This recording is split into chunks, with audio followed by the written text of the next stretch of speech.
Hello students, we had read the poem Vocation. So now we are going to discuss the question answers of this beautiful poem. So first question is, who is the speaker in the poem? What are they doing? You must be remembering we had read about three persons that the child has met. First one was a hawker who was selling bangles. Second was the gardener who was digging soil, and the third one was a watchman. So we will write about these three people in this answer. Okay, so we will write the speaker is a little child who goes to school.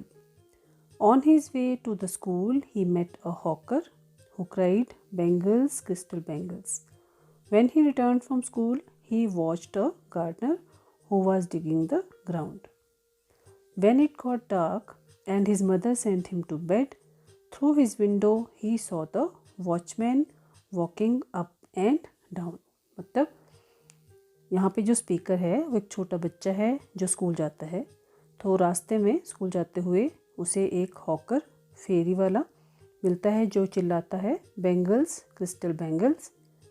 When he returned from school, जब वो शाम को 4 बजे घर वापस आता है, he watched a gardener, तो उसने एक माली को देखा, who was digging the ground, जो कि खुदाई कर रहा था।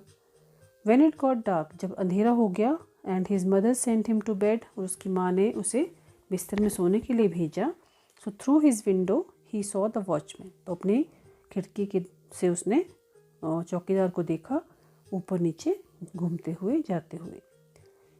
Next is second question, what wishes does the child in the pome make? इस कविता में बच्चा क्या इच्छाएं करता है कि काश मैं ऐसा होता, काश मैं ये कर पाता, है ना। तो क्या क्या करता है वो, चलिए पढ़ते हैं। और अगला सेकंड पार्ट है, why does the child want to be a hawker, a gardener और ए वॉचमैन? बच्चा जो है वो एक फेरी वाला, एक माली या एक चौकीदार क्यों बनना चाहता है? तो हम लिखेंगे, the child in the poem wants to be a hawker, a gardener and a watchman. बच्चा इस कविता में एक फेरी वाला, एक माली या एक वॉचमैन बनना चाहता है। तो सबसे पहले, when he looks at the hawker, जब वो उस फेरी वाले को देखता है, ही wishes he could also spend his day on the road crying, "bangles, crystal bangles." तो वो भी चाहता है कि वो अपना पूरा दिन रोड पर चूड़ी ले लो, कांच की चूड़ी ले लो बोलते हुए काश वो व्यतीत कर सके। वो सोचता है, he feels that there is nothing to hurry the hawker on, कि कोई जल्दी नहीं है फेरी वाले को कहीं भी जाने की।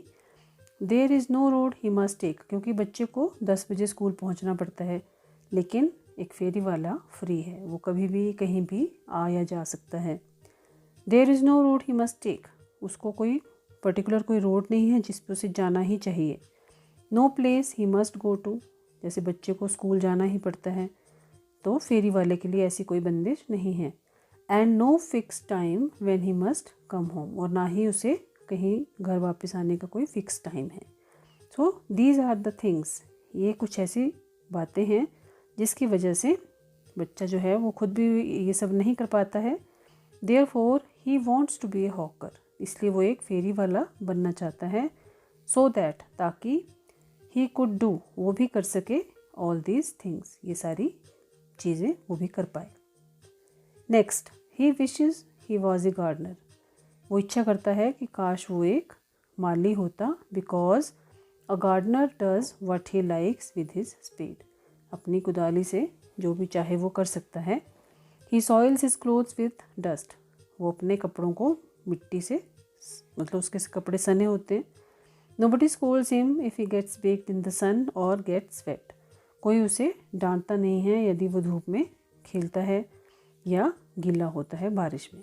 देयरफॉर, इसलिए, if the little child was a gardener nobody would stop him from digging, तो बच्चा सोचता है कि अगर वो एक माली होता तो कोई उसे ज़मीन में खुदाई करने से नहीं रोकता, या उसे अपनी इच्छा जो मन मर्जी करने से कोई उसे रोक नहीं सकता था। Finally he sees the watchman and wants to be like the watchman, अंत में वो एक चौकीदार को देखता है और उसकी तरह ही बनना चाहता है, so that he could walk through dark and lonely streets all night with his lantern and chase shadows, ताकि वो रात के अंधेरे में अपनी लालटेन हिलाते हुए और अपनी परछाई का पीछा करते हुए पूरी रात घूम सके। When he is put to bed and is not allowed to roam outside, he sees the watchman swinging his lantern with his shadow at his side, and he feels that the watchman never even once has to go to bed in his entire life. तो जब उसे bed में सोने के लिए कहा जाता है और उसे बाहर घूमना अलाउड नहीं होता है, तब वो देखता है कि एक चौकीदार जो है वॉचमैन, वो कैसे अपनी लालटेन को घुमाते हुए और अपनी परछाई का पीछा करते हुए जो उसके साइड में चल रही है, वो फील करता है कि अगर वो भी एक वॉचमैन होता तो वो भी मज़े करता और उसे भी कभी भी बेड में सोना ना पड़ता अपने पूरे लाइफ में। Therefore he wants to be a hawker, इसलिए वो एक फेरी वाला, एक माली और एक चौकीदार बनना चाहता है, सो दैट ताकि he could do all the things they did, ताकि वो सब कुछ कर सके जो ये लोग करते हैं, as he could not do them being a child, क्योंकि वो एक बच्चे के तौर पर ये सब नहीं कर सकता है। तो वो चाहता है कि अगर वो ये सब बन जाए तो ये भी कर पाएगा। Third question is, from the way the child envies the hawker, the gardener and the watchman, we can guess that there are many things that the child has to do और मस्ट नॉट डू। जिस प्रकार से हमने देखा कि एक बच्चा मतलब मन में वो चाहता है कि मैं ये सब बन पाऊँ, तो हमें कुछ ऐसी चीज़ें हैं जो एक बच्चा या एक बच्चे को करनी चाहिए या नहीं करनी चाहिए, तो उसकी हमें एक लिस्ट बनाने को हमें कहा गया है। Make a list of dos and don'ts. Dos मतलब जो आप कर सकते हो और डोंट्स जो आप नहीं कर सकते हो। तो फर्स्ट लाइन आपके लिए की गई है, द चाइल्ड मस्ट, क्या क्या कर सकता है बच्चे को, क्या करना चाहिए, come home at a fix time, go to bed when it get dark, go to school every day, play games daily, do his homework regularly and respect everyone। तो ये हमारे से एज ए चाइल्ड एक्सपेक्ट किया जाता है कि हम ये सब करें, कि हम फिक्स टाइम पे घर वापस आएँ, जब अंधेरा हो तो हम सोएं, स्कूल जाएं रोज़, हर रोज़ गेम्स खेलें और अपना होमवर्क रेगुलरली करें और सब बड़ों का आदर सम्मान करें।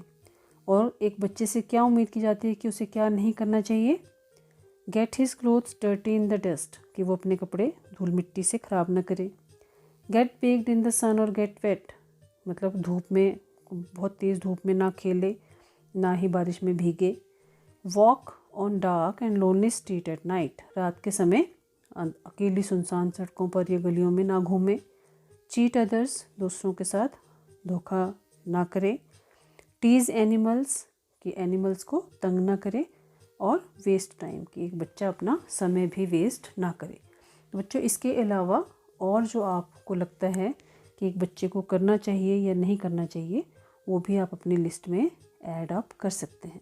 ठीक है, इसके बाद एक लास्ट क्वेश्चन में आपसे ये पूछा गया है, फोर्थ क्वेश्चन है जो आप अपनी बुक में देखिए, like the child in the pome, you perhaps have your own wishes for yourself. Talk to your friend using I wish I were. तो यहाँ आपको एक पैराग्राफ लिखना है जिसमें आपने अपने मन की जो भावनाएं हैं वो बतानी है कि आप क्या करना चाहते कि काश मैं ऐसा होता, काश मैं ये होता तो मैं ऐसा करता। तो ये आपने एक शॉर्ट पैराग्राफ लिखना है, I wish I were dash. आप कुछ भी उसमें अपने जो चाहते हो कि काश मैं एक पुलिस ऑफिसर होता, या मैं प्राइम मिनिस्टर बन जाता, या मैं एक टीचर होता, या मैं पायलट होता, या मैं एस्ट्रोनॉट होता, जो भी आप बनना चाहते हैं, जो भी आपका एम अपनी ज़िंदगी में तय किया है, उसके बारे में आप लिखें कि आप क्या, काश आप ऐसा होते। तो ये आपने एक पैराग्राफ लिखना है और इस पोम को एग्ज़ाम के लिए तैयार करना है अच्छे से। सो बाय बाय बच्चों, and have a nice day.